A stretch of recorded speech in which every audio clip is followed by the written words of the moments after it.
نبی کریم سرور دو عالم صلی اللہ علیہ وسلم نے اپنی پوری حیات طیبہ میں جو معمول اختیار فرما لیا اس کی پابندی فرمائی۔ اسی کو حضرت عائشہ صدیقہ رضی اللہ تعالیٰ فرماتی ہیں کہ کان عملہ دیمۃ، کہ آپ کا جو عمل تھا وہ پابندی کے ساتھ تھا، اور یہی تعلیم دی ہے امت کو کہ جو عمل کرو پابندی کے ساتھ کرو، وَإِن قَلَّ، چاہے وہ تھوڑا ہی کیوں نہ ہو، تھوڑا ہو مگر پابندی کے ساتھ ہو، تو اللہ تبارک و تعالیٰ کو بہت پسند ہے، بنسبت اسے کہ جوش میں آ کر زیادہ مقرر کر لیا اور پھر اس کی پابندی نہ کر سکے۔ اسی لیے حضرت فرماتے ہیں کہ میں اپنے متوسلین کو یہ عرض کیا کرتا ہوں کہ بھئی معمول اتنا بناؤ جس کو نبھا کر سکو، اور جہاں خیال ہو کہ نبھ نہیں سکے گا تو اس کو معمول کا حصہ نہ بناؤ، کیونکہ اللہ تبارک و تعالیٰ نے پابندی میں بڑی برکت رکھی ہے۔ تھوڑا عمل ہو لیکن پابندی کے ساتھ ہو تو اللہ تعالیٰ نے اس میں بڑی برکت رکھی ہے، اور اس کی مثال ایسی ہے کہ جیسے ایک نل ہو، اس میں سے پانی ایک ایک قطرہ ٹپک رہا ہو، ایک ایک قطرہ ٹپک رہا ہو، تو نیچے اگر پتھر، سخت پتھر بھی ہوگا تو اگر یہ قطرہ ٹپکتا رہے سال دو سال تو پتھر میں بھی سوراخ کر دے گا،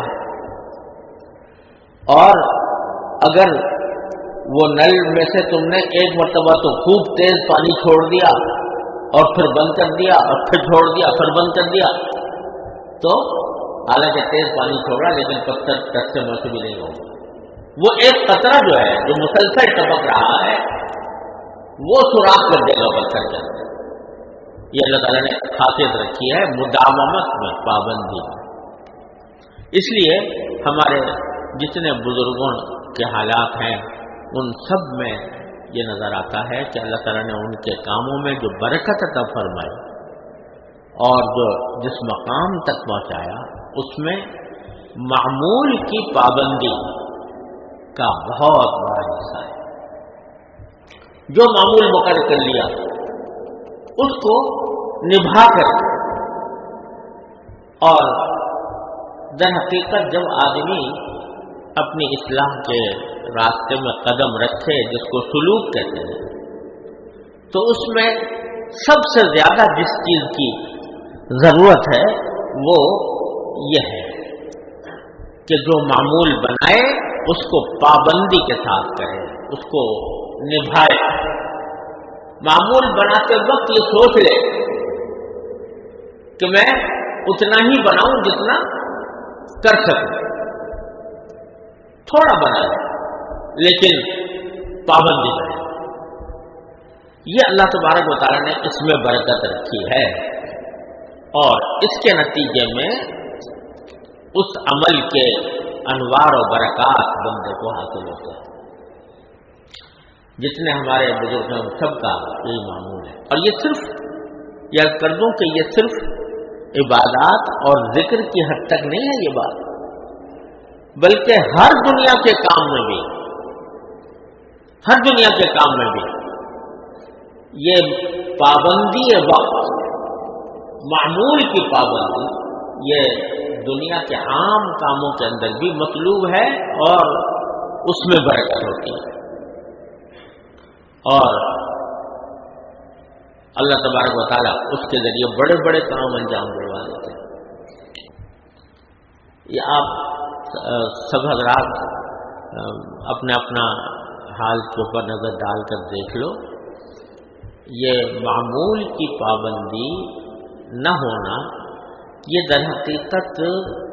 سستی کی وجہ سے ہوتا ہے اور کوئی وجہ نہیں۔ عذر اگر کبھی ہو جائے تو بات دوسری ہے، کوئی بہت سخت بیمار ہو گیا تو جائے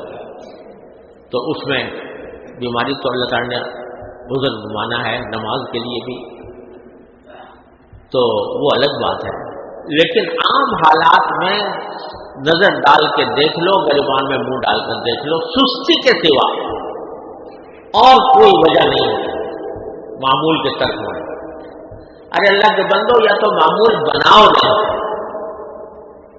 تھوڑا بناؤ، لیکن جب بنا لیا تو پھر اس کو اہتمام کے ساتھ، چاہے دل چاہے یا نہ چاہے، سستی ہو رہی ہو، دل نہ گھبرا رہا ہو، یہی امتحان ہوتا ہے بندے کا۔ جو کوئی بھی کام جس میں پابندی کی ضرورت ہو، اس میں ایک مرحلہ ایسا ضرور آتا ہے، کوئی شک اس سے مستثنا نہیں، کہ شیطان اور انسان کا نفس جو انسان کے لیے دشمن ہے نا، یہ ایک دل میں گھبراہٹ پیدا کرتا ہے۔ ایک وقت بنایا پھر کام کرنے کا، دل میں وہ گھبراہٹ پیدا کرتا ہے،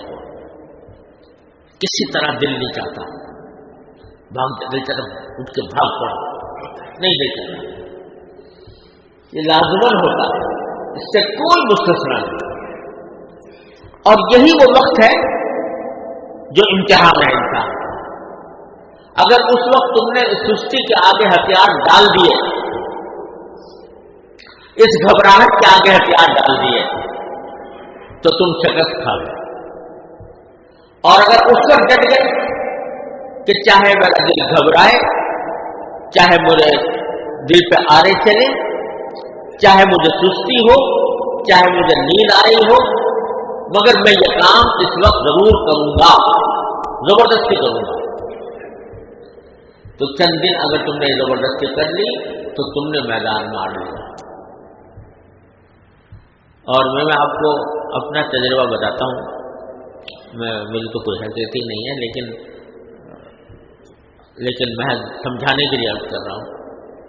کہ اللہ تبارک و تعالیٰ کے فضل و کرم سے مجھے بھی کچھ لکھنے پڑھنے کی توفیق ہوئی، اللہ تعالیٰ نے عطا فرمائی۔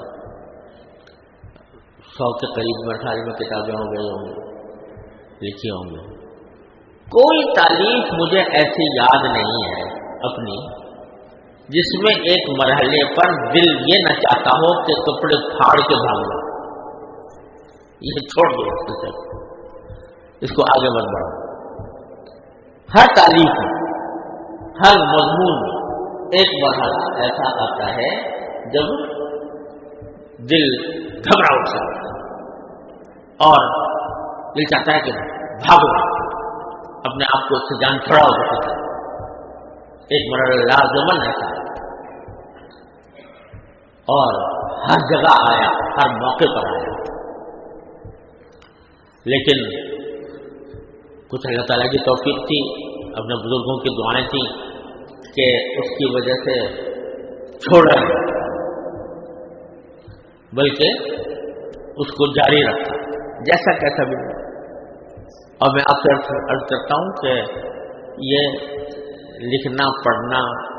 وغیرہ انسان کا کوئی کمال نہیں ہے۔ میرا ذاتی تجربہ یہ ہے کہ جب اللہ تبارک و تعالیٰ کی طرف سے توفیق ہوتی ہے تو آدھے گھنٹے میں 2-3 صفحے لکھ لیے، دل کھل گیا اور اطمینان کے ساتھ، شرح صدر کے ساتھ لکھا گیا۔ جب ان کی طرف سے فتح باب نہیں ہوتا تو گھنٹوں بیٹھے رہے، ایک سطر نہیں لکھتے، ایک سطر بھی نہیں لکھے جاتے۔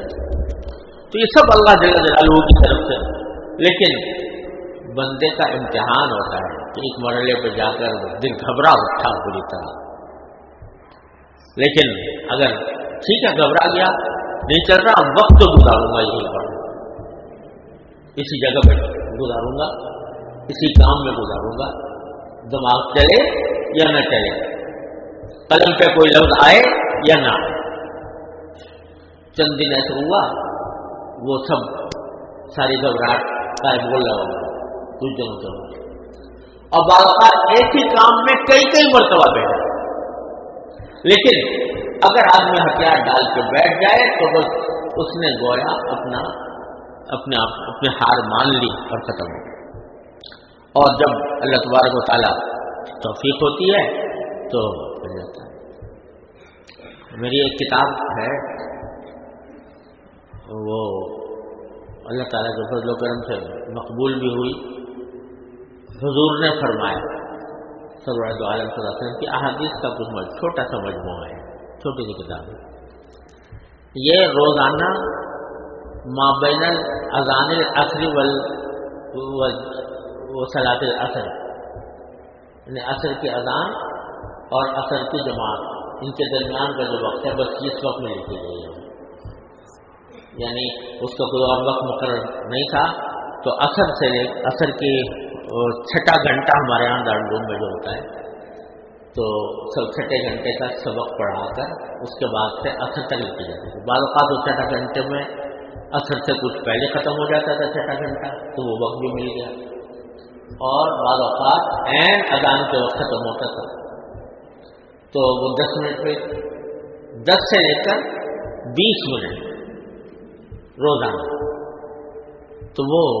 2-3 مہینے کے اندر وہ کام ہو گیا. تو اگر آدمی پابندی سے کام کرے تو اللہ تبارک و تعالیٰ کی طرف سے اس میں برکت ہوتی ہے، اور اللہ تعالیٰ کو وہ محبوب بھی ہوئی ہے.